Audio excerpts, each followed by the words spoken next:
जय गुरु जी। शुक्राना गुरु जी। गुरु जी के प्यारे भक्तों को कोटि कोटि नमन।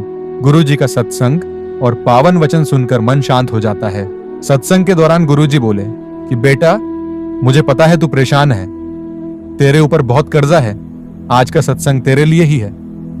आओ गुरु जी का सत्संग सुनते हैं। इस सत्संग को पूरा सुनो और इस सत्संग को शेयर जरूर करें। और भक्तजनों को हाथ जोड़कर निवेदन है कि इस चैनल को सब्सक्राइब करें और हर रोज गुरु जी के सत्संग का लाभ उठाएं। गुरु जी अपनी ध्यान मुद्रा में बैठे थे। सत्संग में भक्तों की भीड़ उमड़ी हुई थी। हर कोई अपनी परेशानियों का समाधान खोजने आया था। जैसे ही सत्संग शुरू हुआ, गुरु जी ने आंखें खोली और प्रेम पूर्वक सभी को देखा। उनकी नजर एक युवक पर पड़ी जो कोने में बैठा था। उसकी आंखों में चिंता की लकीरें साफ झलक रही थीं। गुरु जी मुस्कुराए और बोले, बेटा, मुझे पता है कि तू परेशान है, तेरे ऊपर बहुत कर्जा है, आज का सत्संग तेरे लिए ही है। युवक चौंका। वह सोचने लगा, गुरु जी को यह कैसे पता? मैंने तो किसी से कुछ नहीं कहा, लेकिन उसे एहसास हुआ कि सच्चे गुरु को सब झांत होता है। गुरु जी ने प्रवचन शुरू किया। जीवन में कभी कभी ऐसा समय आता है जब इंसान हर तरफ से घिरा हुआ महसूस करता है। लगता है जैसे समस्याओं का पहाड़ टूट पड़ा हो। कर्ज, परिवार की चिंता, नौकरी का तनाव, सब कुछ भारी लगने लगता है। लेकिन याद रखना बेटा, यह सब अस्थाई है। यह समय भी बीत जाएगा। सभी शांति से सुन रहे थे। गुरुजी ने आगे कहा, मनुष्य अपने कष्टों को बहुत बड़ा मान लेता है, लेकिन असल में ये कष्ट उसी के कर्मों का परिणाम होते हैं। जब तक हम यह नहीं समझेंगे कि हमारे हर दुख का मूल कारण हमारे पूर्व जन्मों या इस जन्म के कर्म हैं, तब तक हम दुखी ही रहेंगे। लेकिन चिंता मत कर, हर समस्या का समाधान है। गुरुजी युवक की तरफ देखते हुए बोले, बेटा, तू सोचता होगा कि यह कर्ज कैसे उतरेगा, यह संकट कब खत्म होगा। लेकिन सच कहूं तो यह कर्ज केवल धन का नहीं, तेरे मन पर भी है। असली कर्ज तो तेरे विचारों और भावनाओं पर है।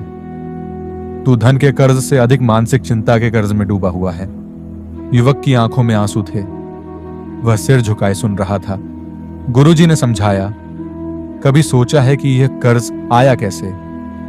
अति महत्वाकांक्षाएं, अनुचित इच्छाएं, दिखावा और लोभ, यही सब कारण बनते हैं कर्ज के। जब इंसान अपनी जरूरतों से अधिक की चाहत करता है तो वह कर्ज के जाल में फंस जाता है।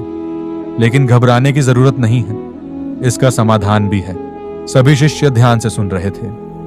गुरुजी ने आगे कहा, अगर तू सच में कर्ज से मुक्त होना चाहता है तो कुछ नियमों का पालन कर।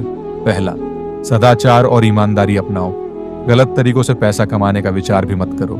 जो कुछ भी करो ईमानदारी से करो। दूसरा, फिजूल खर्ची बंद करो। जो आवश्यक नहीं है उस पर खर्च मत करो। आवश्यकता और इच्छाओं में फर्क समझो। तीसरा, दान करो। जब भी संभव हो थोड़ा थोड़ा दान करते रहो। यह न केवल तेरा कर्ज उतारेगा बल्कि तेरे मन का बोझ भी हल्का करेगा। चौथा, हर दिन प्रार्थना और सत्संग करो।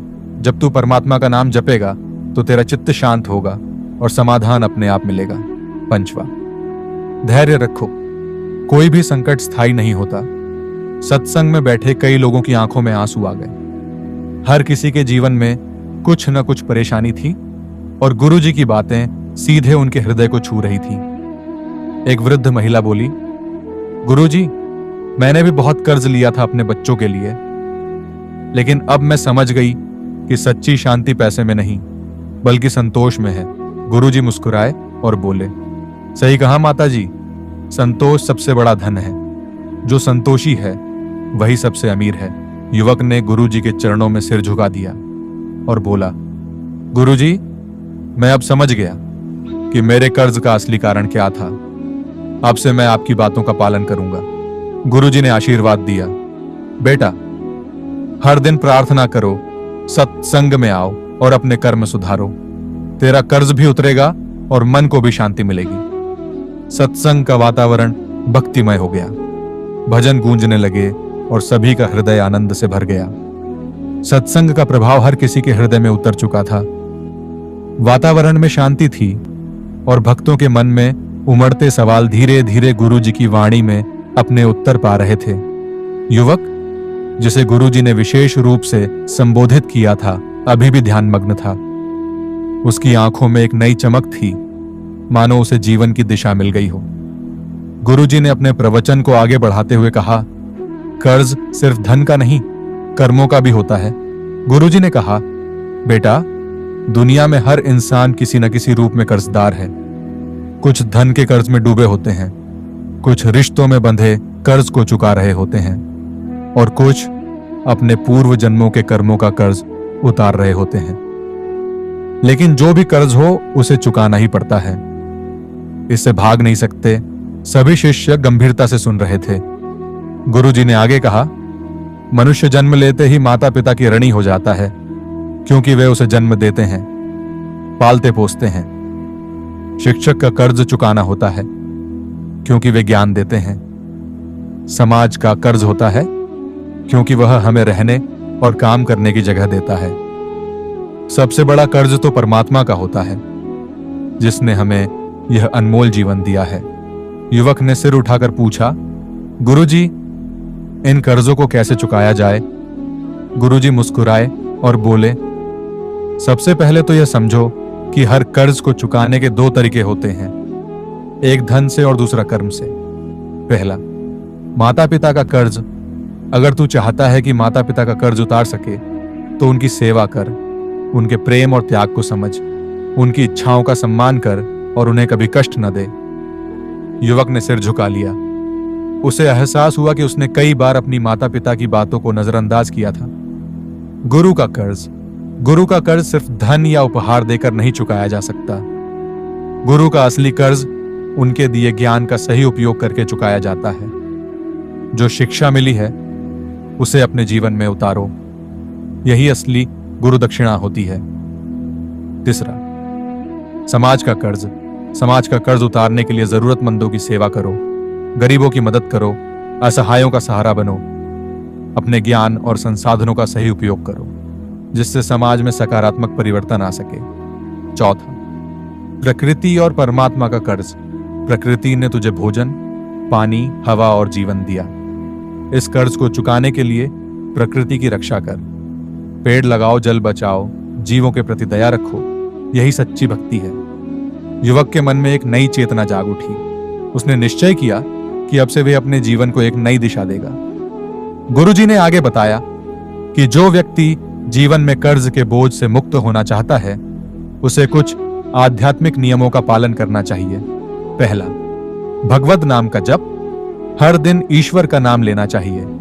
यह न केवल मन को शांत करता है, बल्कि व्यक्ति को सही मार्ग भी दिखाता है। दूसरा, सेवा भाव। निस्वार्थ सेवा करने से कर्मों का कर्ज धीरे धीरे उतरता जाता है। जितना अधिक दूसरों की भलाई करोगे, उतनी ही जल्दी अपने कर्ज से मुक्त हो पाओगे। तीसरा, अहंकार का त्याग। अहंकार ही सभी कष्टों का मूल कारण होता है।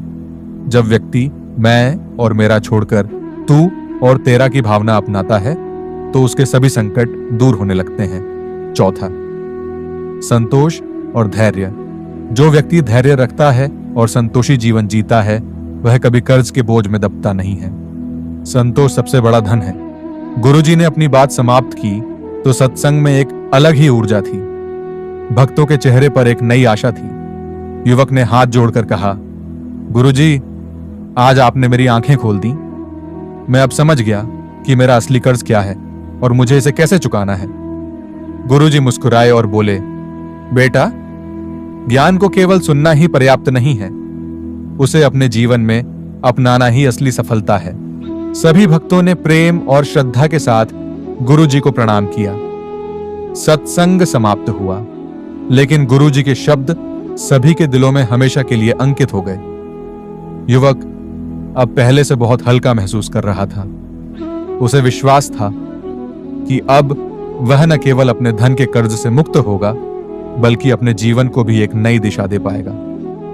कर्ज केवल धन का नहीं होता, बल्कि हमारे कर्मों, विचारों और जिम्मेदारियों का भी होता है। सच्ची मुक्ति तब मिलती है जब हम इन कर्जों को प्रेम, सेवा और सत्य के मार्ग पर चलकर चुकाते हैं। जय गुरुजी। शुक्राना गुरुजी। गुरुजी के प्यारे भक्तों, आज का सत्संग आपको कैसा लगा? कृपया कमेंट करके जरूर बताएं। इस सत्संग को अपने रिश्तेदारों और प्रियजनों के साथ साझा करें ताकि उनकी आत्मा भी परमात्मा से जुड़ सके। यदि आपके मन में कोई उलझन है तो उसे हमारे साथ साझा करें।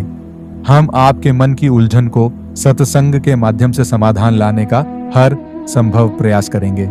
शुक्राना गुरुजी।